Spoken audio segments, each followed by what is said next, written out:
दोस्तों हमारे एक व्यूवर्स ने हमसे ये पूछा है कि अगर हम क्रेडिट कार्ड का बिल पेमेंट नहीं कर सकते हैं तो क्या हमारे ऊपर केस हो सकता है।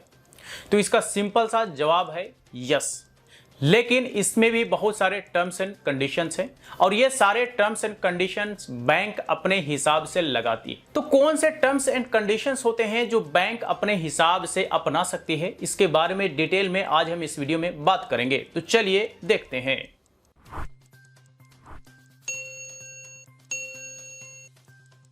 तो देखिए, अगर बैंक चाहे तो 5,000 रुपए का क्रेडिट कार्ड का ड्यू को लेकर के भी केस कर सकती है। बैंक के पास पूरा अधिकार होता है क्योंकि आप एक कर्जदार होते हैं और कर्जदार अगर कर्ज नहीं चुकाता है तो बैंक के पास अधिकार होता है कि वो किसी भी तरह से आपसे पैसे निकाल ले। और निकालने के अलग अलग तरह के तरीकों के बारे में आप बखूबी जानते हैं। कॉल आता है, गाली गलौज दी जाती है, थ्रेट आता है, रिकवरी एजेंट्स पहुंचते हैं और भी बहुत सारे हथकंडे अपनाए जाते हैं। तो रिकवरी करने के बहुत सारे ऑप्शंस बैंक के पास होते हैं। इसके साथ साथ चाहे तो आपके ऊपर केस भी कर सकती है। लेकिन छोटे मोटे अमाउंट्स में बैंक केस जैसे मामलों में उलझना नहीं चाहती, क्योंकि 5,000, 10,000, 20,000 रुपए के चक्कर में अगर केस कर दिया जाए तो केस बहुत बड़ी बात होती है। वकील का खर्च, कोर्ट का चक्कर लगाना और भी बहुत सारी चीजों में खर्च को देखा जाए तो उस हिसाब से जो अमाउंट रिकवर होगा उससे कहीं ज्यादा अमाउंट खर्च हो जाएगा। तो इसीलिए बैंक छोटे मोटे अमाउंट के चक्कर में केस के झमेले में नहीं फंसती है, ये केस वगैरह नहीं करती है। छोटा अमाउंट का कोई डेफिनेशन नहीं होता। छोटा अमाउंट 5,000 को भी कहा जा सकता है, छोटा अमाउंट 50,000 को भी कहा जा सकता है। तो छोटा अमाउंट का कोई डेफिनेशन नहीं है, लेकिन छोटे मोटे अमाउंट्स के केसेस में बैंक केस नहीं करती। लेकिन यह भी मान के ना चले कि बैंक हमारे ऊपर केस करेगी ही नहीं। बैंक अपने हिसाब से देखती है कि आपका बैंक के साथ रवैया कैसा है, आपका बैंक के साथ बिहेवियर कैसा है, आपका बैंक के साथ कम्युनिकेशन कैसा है।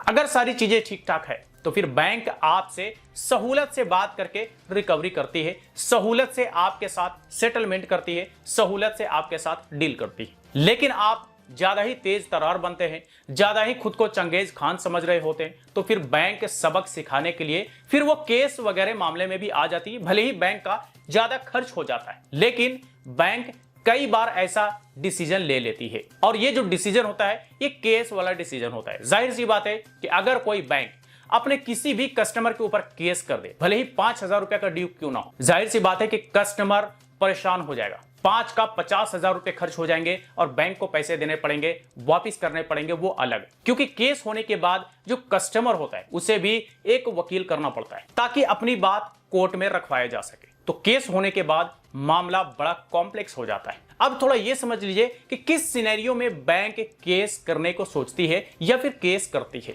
तो देखिए, अगर आप एक विलफुल डिफॉल्टर हैं, विलफुल डिफॉल्टर का मतलब कि वो कस्टमर जिसने क्रेडिट कार्ड को यूज किया और लंबे समय से पैसे नहीं दे रहा है, लेकिन उस कस्टमर के पास पैसे हैं, उस कस्टमर के पास इतने पैसे हैं कि वो चाहे तो अपने कार्ड का ड्यू पेमेंट कर सकता है, लेकिन जानबूझ करके नहीं कर रहा है, तो उसे कहते हैं विलफुल डिफॉल्टर। अब ये जो है, बैंक को कैसे पता चलेगा कि आप विलफुल डिफॉल्टर हैं या नहीं। तो कई बार ऐसा होता है कि आप किसी दूसरे ईएमआई को रन कर रहे हैं, आप कहीं से कुछ सामान को परचेज किया, आप वहां से भी ईएमआई आपने बनवा लिया है।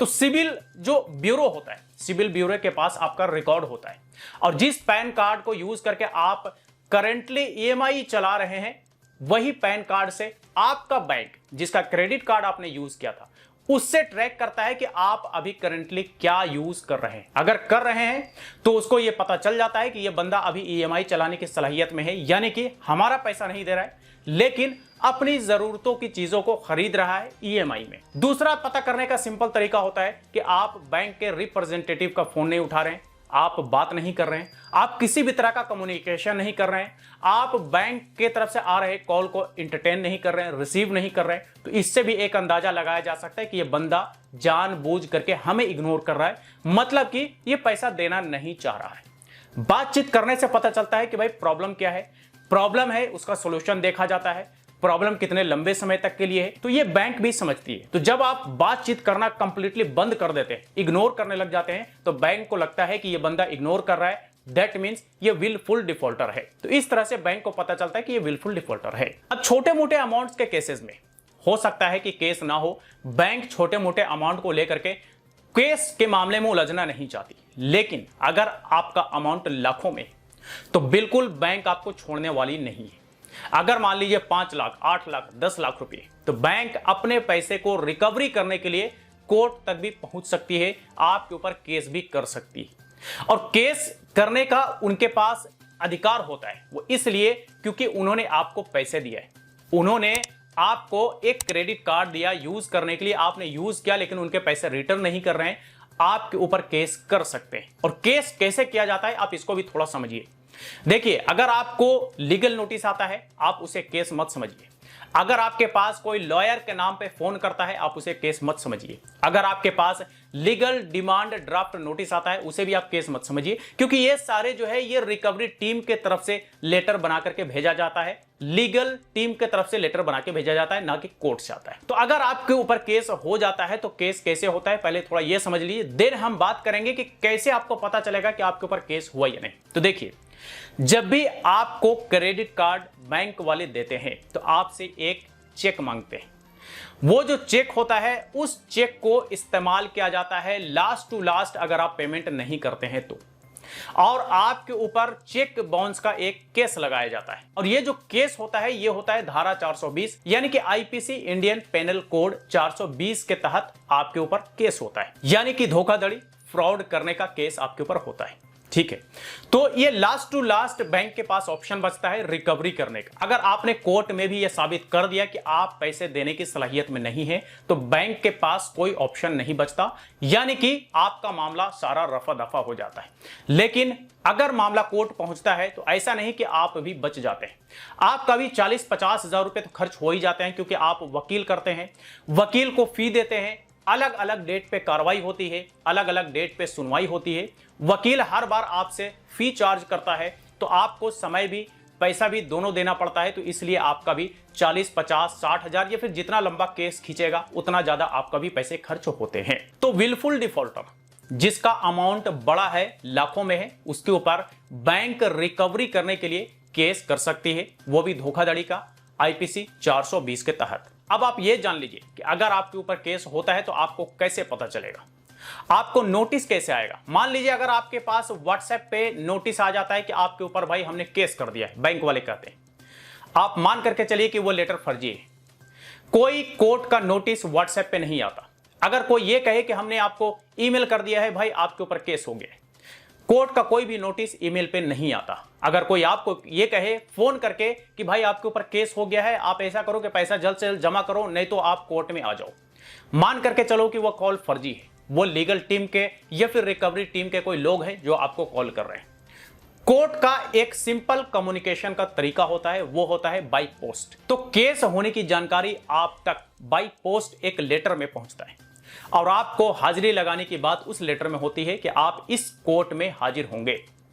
बाय पोस्ट लेटर आता है, कोर्ट के तरफ से पेपर आता है, तो आप मानेंगे कि आपके ऊपर कार्रवाई हुई है, कानूनी कार्रवाई बैंक वालों ने किया है। पोस्ट ऑफिस के अलावा किसी भी माध्यम से आप तक कोई लेटर आ जाए, कोई नोटिस आ जाए, मान करके चलिए कि यह मामला केस का नहीं बल्कि रिकवरी का है और यह सारा रिकवरी टीम का करा धरा है।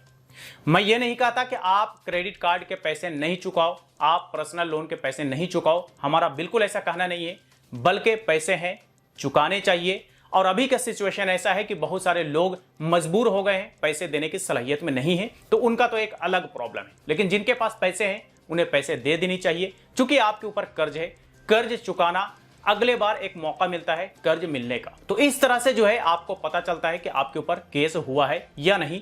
तो आप व्हाट्सएप, आप ईमेल, आप कोई कॉल के थ्रू आए इंफॉर्मेशन से आप ये मत मानिए कि आपके ऊपर कोई केस हुआ है, बल्कि बाय पोस्ट लेटर आएगा, वो भी कोर्ट से आएगा, वो लेटर मान्य होगा और उस लेटर को आप देखने के बाद समझ सकते हैं कि आपके ऊपर केस हुआ है या नहीं। तो बस यही सारे सिनेरियो हैं जिसके तहत बैंक चाहे तो पैसे रिकवरी करने के लिए केस कर सकती है, चाहे क्रेडिट कार्ड का ड्यू हो या फिर पर्सनल लोन का ड्यू। तो आई होप कि जिनका यह सवाल था कि अगर हम क्रेडिट कार्ड का ड्यू पेमेंट नहीं करेंगे तो क्या केस हो सकता है, तो बिल्कुल केस हो सकता है। और केस होने के क्या क्या सिनेरियोज हैं ये भी आपने यहां पर देख लिया। तो चलिए आज तक इतना ही। इस वीडियो से रिलेटेड कोई क्वेरी हो तो आप हमें कमेंट बॉक्स में लिख करके पूछ सकते हैं। वीडियो अच्छा लगा हो तो लाइक करें, ज्यादा से ज्यादा लोगों के साथ शेयर करें और इसी तरह के वीडियोज के लिए हमारे यूट्यूब चैनल को भी सब्सक्राइब करें।